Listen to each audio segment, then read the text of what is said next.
आज के लेसन में हम लोग सीखने वाले हैं how to easily wind up your yo-yo और वो कुछ ऐसा दिखता है।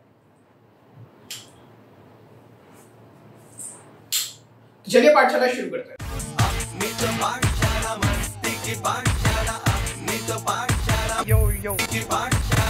जैसा कि मैंने आपको पिछले लेसन में बता ही चुका है कि जब आप अपने योयो को कुछ ये वाले मेथड से वाइंड बैक अप करते हैं, आपके योयो के स्ट्रिंग में स्ट्रिंग टेंशन धीरे धीरे डेवलप होना चालू हो जाता है। धीरे धीरे क्या वो एक्सपोनेंशियली डेवलप होना चालू हो जाता है, क्योंकि हर बार जब आप अपने योयो को थ्रो करते हैं तो आपका योयो की जो स्ट्रिंग है वो टाइट होती जाती है।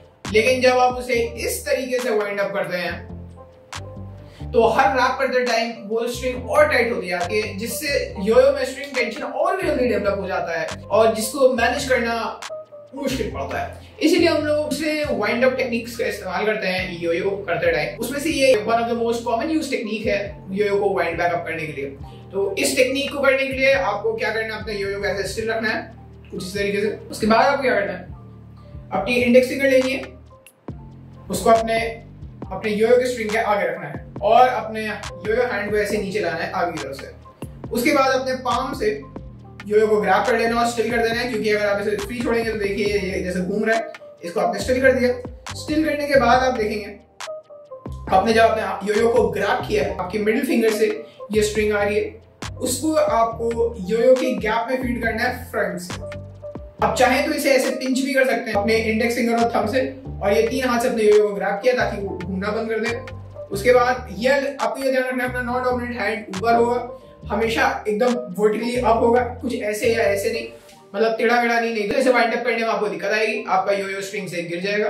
ठीक है, आपको ये एकदम ऊपर रखना है। उसके बाद आपने इसको ग्रिप किया, तीनों फिंगर से अपने योयो को कैच किया। उसके बाद ये जो स्ट्रिंग है योयो के आगे से गैप पे फीड कर दिया। ठीक है, फीड कर दिया और अपने योयो को इस पे बैलेंस कर दिया। ये वाला हाथ आपको ध्यान रखना है कि हमेशा 90 डिग्री पे हो, एकदम ऊपर।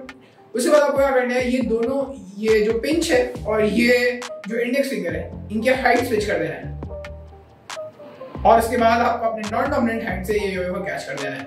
जब आप अपने योयो की हाइट स्विच करेंगे तो आप देखेंगे कि योयो की जो स्ट्रिंग है वो योयो के गैप पे वाइंड अप हो जाती है, जो कि आपकी स्ट्रिंग लेंथ से हाफ स्ट्रिंग लेंथ है ना, मतलब आधी स्ट्रिंग आपकी वाइंड अप हो चुकी है इस वक्त। इसके बाद आप करना चाहें तो ऐसे अपने नॉर्मल तरीके से भी वाइंड बैक अप कर सकते हैं, which will cause building up string tension।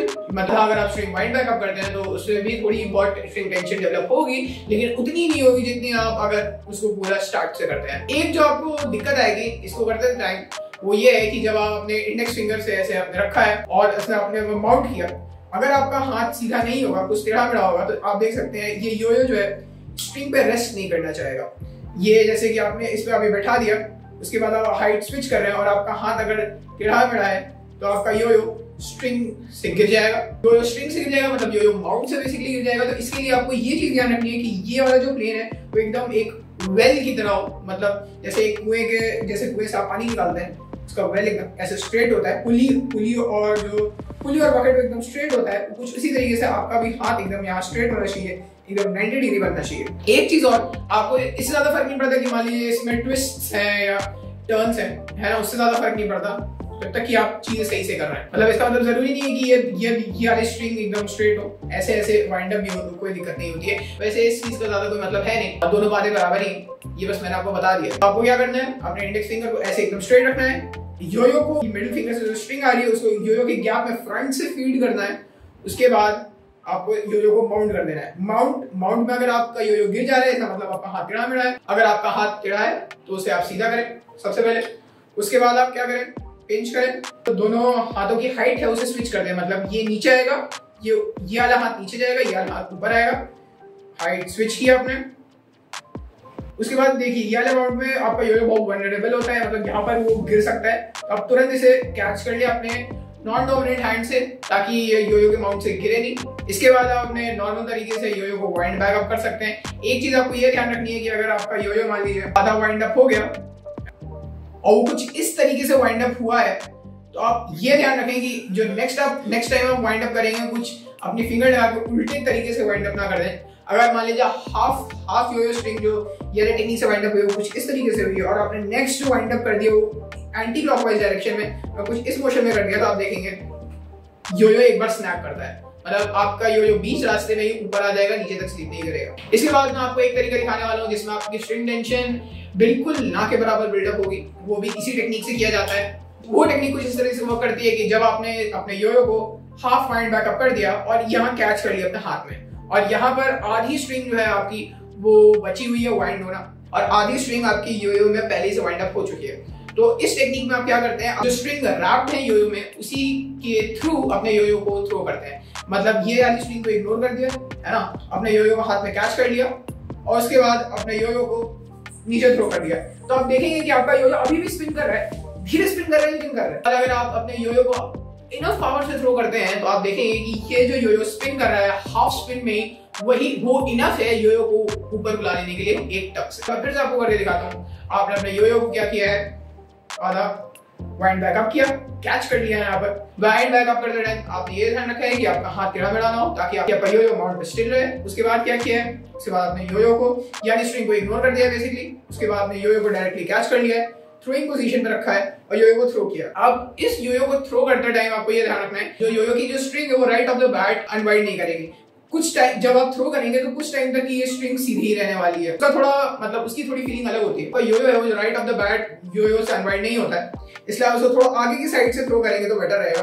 कुछ दूर करके थ्रो किया आपने और ये आपका जो आधे योयो वाइंड हुआ तो वाले स्पिन से आप अगर अपने योयो को वापस बुलाते हैं तभी ऊपर आ जाएगा और आपका ये थ्रो सही तरीके से हो। तो यही थी वो टेक्निक जो मैंने आपको स्टार्टिंग में दिखाई थी। आपने योयो को ऐसे हाफ किया वाइंड, यहाँ कैच किया, उसके बाद ऐसे थ्रो कर दिया। इसके बाद जो मैं आपको टेक्निक दिखाने वाला हूँ वो वाली टेक्निक है जिससे मैंने अपने योयो को वीडियो के स्टार्टिंग में वाइंड अप किया था और वो जैसा था। ये टेक्निक थोड़ी कॉम्प्लिकेटेड है। इसमें आपका ये जो फ्रंट वाला तरीका है और इसमें ब्रेक अवे दोनों का इस्तेमाल हो जाता है एक ही साथ। सो इसको करने के लिए थोड़ा आपको प्रैक्टिस लगेगी, लेकिन ये आप जैसे कि देख सकते हैं बहुत ही ज्यादा फ्लैशी दिखता है और इसमें आप योयो को बिना किसी एफर्ट के बहुत आसानी से वाइंड बैक अप कर सकते हैं with minimal string tension development, जैसा कि मैं आपको पहले ही बता चुका हूँ।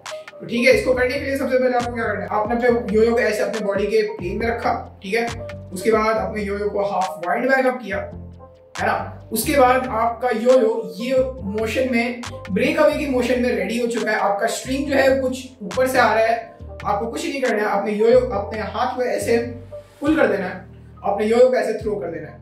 आपने अपने योयो को ऐसे थ्रो किया, हाथ को ऐसे पुल किया और कुछ इस तरीके से ब्रेक अवे दे दिया। जब आप yoyo half wind back up करते हैं तो यहाँ पर एक ब्रेक अवे के मोशन में रेडी हो चुका है। इसके लिए आपको अपने हाथ में बेसिकली योयो को ज्यादा देर कैच करना नहीं, इसके लिए आपको बस अपने योयो को अपने माउंट पर रखना है। जैसे ही हाफ माउंट पूरा हुआ, अपने योयो को ऊपर पॉप किया थोड़ा और अपने योयो को कुछ इस तरीके से जो कि ब्रेक अवे वाला मोशन है उस मोशन में फेंक दिया। ये वाला तरीका मास्टर करने के लिए आपको ब्रेक अवे भी बहुत अच्छी तरीके से मास्टर होना चाहिए। मतलब ब्रेक अवे की जो नॉर्मल ये वाली थ्रोइंग टेक्निक है, इससे आगे वाली टेक्निक आपको आनी चाहिए जो ये वाली होती है।